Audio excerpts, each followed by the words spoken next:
सोचिए, अगर पूरे गांव का माखन कोई रोज रोज चुरा ले और उसे पकड़ने निकले खुद छोटा भीम, तो क्या होगा? लेकिन अगर वह माखन चोर कोई साधारण बच्चा नहीं, बल्कि स्वयं नटखट बाल कृष्ण हो, तो आज की कहानी में होगा मजा, शरारत, पीछा, रहस्य और अंत में एक ऐसा दिव्य चमत्कार जिसे देखकर छोटा भीम भी हैरान रह गया। बहुत समय पहले की बात है। ढोलकपुर में एक सुबह अजीब हलचल मच गई। राजमहल की रसोई से लेकर गांव की छोटी छोटी झोपड़ियों तक हर घर से माखन गायब होने लगा। कहीं मटकी खाली थी, कहीं मटकी टूटी पड़ी थी और कहीं जमीन पर छोटे छोटे नन्हे पैरों के निशान दिखाई दे रहे थे। गांव की औरतें परेशान होकर चिल्लाने लगीं, अरे, मेरा माखन कौन ले गया? मेरे घर की मटकी भी खाली है। ये जरूर कोई बहुत चालाक चोर है। थोड़ी ही देर में यह खबर पूरे ढोलकपुर में फैल गई। तभी छुटकी भागती हुई छोटा भीम के पास पहुंची और बोली, भीम, पूरे गांव में हंगामा मचा हुआ है, कोई हर घर से माखन चुरा रहा है। भीम हैरान होकर बोला, क्या? ढोलकपुर में चोरी, और वो भी माखन की? ये कौन हो सकता है? तभी वहां राजू, जग्गू, कालिया और ढोलू भोलू भी आ गए। कालिया हंसते हुए बोला, अरे भीम, इतना माखन कोई इंसान नहीं खा सकता, जरूर कोई भूत होगा। जग्गू ने सिर खुजाते हुए कहा, नहीं, मुझे तो लगता है कोई बंदर होगा। लेकिन भीम की नजर जमीन पर बने छोटे छोटे पैरों के निशानों पर पड़ी। उसने ध्यान से उन्हें देखा और गंभीर होकर बोला, नहीं, ये कोई बहुत चालाक बच्चा है और आज मैं उसे पकड़ कर रहूंगा। भीम ने तुरंत योजना बनाई।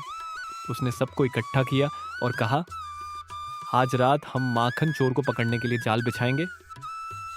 सबने मिलकर गांव के बीचों बीच एक घर में ताजा माखन से भरी बड़ी मटकी रख दी। मटकी के आसपास भीम ने चावल का आटा बिखेर दिया ताकि चोर के पैरों के निशान साफ दिखाई दें। जग्गू पेड़ पर छिप गया, राजू दरवाजे के पीछे, छुटकी खिड़की के पास और छोटा भीम खुद मटकी के पीछे बैठ गया। रात धीरे धीरे गहरी होती गई। चारों ओर सन्नाटा था, बस झींगुरों की आवाज और ठंडी हवा की सरसराहट सुनाई दे रही थी। तभी दूर कहीं से एक बहुत ही मीठी बांसुरी की धुन सुनाई देने लगी। टुन टुन टुन। छुटकी ने धीरे से फुसफुसाकर कहा, भीम, ये कैसी आवाज है?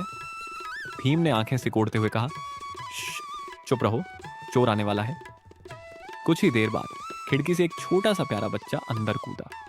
उसके सिर पर मोर पंख सजा था, कमर में पीतांबर बंधा था, चेहरे पर शरारती मुस्कान थी और आंखों में चमक।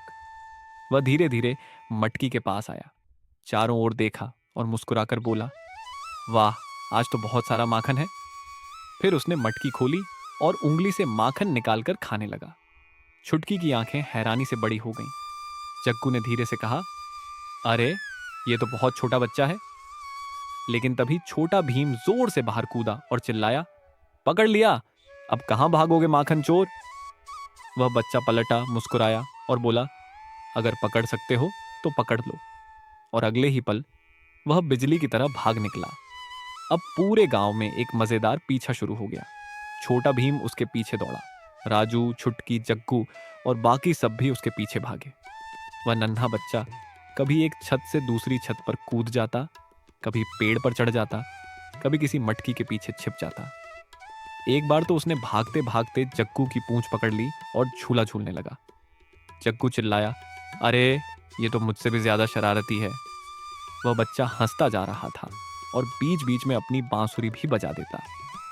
जैसे ही बांसुरी बजती, गायें उसके पीछे पीछे चलने लगती, बछड़े उछलने लगते और गांव के बच्चे खिलखिलाकर हंसने लगते। छोटा भीम दौड़ते दौड़ते सोचने लगा, ये कैसा चोर है, इसे देखकर कोई डर नहीं रहा, सब खुश हो रहे हैं। लेकिन उसने हार नहीं मानी। वह तेजी से दौड़ता रहा और आखिरकार वह बच्चा गांव के बाहर एक बड़े बरगद के पेड़ के पास जाकर रुक गया। भीम ने उसे घेर लिया और हाँफते हुए बोला, अब भागो मत, बताओ तुम कौन हो और माखन क्यों चुराते हो? वह बच्चा धीरे से मुस्कुराया। उसने अपने हाथ में थोड़ा सा माखन उठाया और बोला, मैं चुराता नहीं, मैं तो प्रेम लेने आता हूं। भीम कुछ समझ नहीं पाया। तभी उस बच्चे ने अपनी बांसुरी होंठों से लगाई और जैसे ही उसने मधुर धुन बजाई, पूरा वातावरण बदल गया। हवा सुगंधित हो गई, पेड़ों के पत्ते चमकने लगे, आसमान में सुनहरी रोशनी फैल गई। बरगद का पेड़ जैसे दिव्य प्रकाश में नहा गया और फिर छोटा भीम ने जो देखा उसे देखकर वह स्तब्ध रह गया। उस नटखट बच्चे के पीछे एक दिव्य प्रकाश प्रकट हुआ। उसके सिर का मोरपंख चमकने लगा।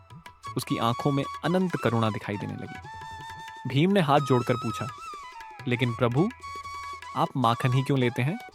कृष्ण मुस्कुराए और बोले, क्योंकि माखन सबसे शुद्ध होता है, जैसे प्रेम से भरा हृदय। जिस मन में सच्चा प्रेम, भक्ति और मासूमियत हो, मैं उसी के पास चला आता हूँ। तभी पीछे पीछे छुटकी, राजू, जग्गू और बाकी गांव वाले भी वहां पहुंच गए। जैसे ही उन्होंने उस बालक का दिव्य रूप देखा, सब हाथ जोड़कर खड़े हो गए। पूरा वातावरण भक्ति से भर गया। कृष्ण ने सबकी ओर देखा और मुस्कुराकर बोले, जहां प्रेम है वहां मैं हूं, जहां भक्ति है वहां मेरा वास है। फिर उन्होंने अपने हाथ से थोड़ा सा माखन उठाया और प्यार से छोटा भीम के मुंह में रख दिया। जैसे ही भीम ने वो माखन खाया, उसके हृदय में अद्भुत शांति, प्रेम और आनंद भर गया। उसकी आंखों में आंसू आ गए। वह हाथ जोड़कर बोला, प्रभु, आज मैंने सीखा कि सबसे बड़ी ताकत बल में नहीं, प्रेम और भक्ति में है। कृष्ण मुस्कुराए, अपनी बांसुरी बजाई और धीरे धीरे दिव्य प्रकाश में लीन हो गए। बस उनकी मधुर बांसुरी की धुन हवा में गूंजती रह गई और छोटा भीम देर तक उसी दिशा में देखता रह गया। उस दिन के बाद ढोलकपुर में किसी ने भी माखन चोर की शिकायत नहीं की, क्योंकि अब सब जान चुके थे वो कोई चोर नहीं, स्वयं नटखट बाल गोपाल थे। सीख, भगवान बल से नहीं, प्रेम से मिलते हैं। शुद्ध हृदय, भक्ति और मासूम प्रेम ही भगवान को सबसे प्रिय है।